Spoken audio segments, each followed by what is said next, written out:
Hello YouTube. Right, this little dude is from cults3d.com. I get most of my stuff from there lately. It's called a Hell Skull, and the sculptor, funny enough, goes by the name of the sculptor. And this is a 50% rendition of it. It's the second one I did. The first one, let me pick it up. Just put it beside it a minute. I did on my FDM printer, and it didn't come out very good. Let's see now.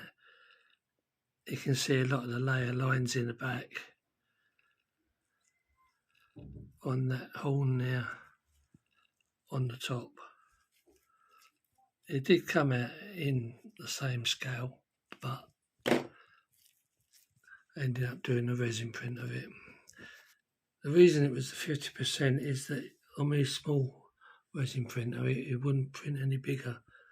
I tried it at 60%, but I was printing with a raft, and the raft was overhanging, so that's the size I got it. It's just over 2 inches tall.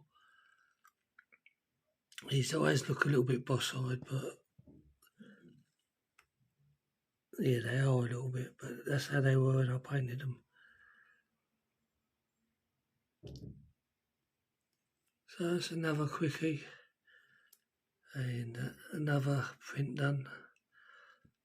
I'm looking forward to another Lego maybe in a couple of weeks. This is all I've got at the moment, so it's just come up to 2 minutes, and I'll catch you in the next one. Thanks for watching.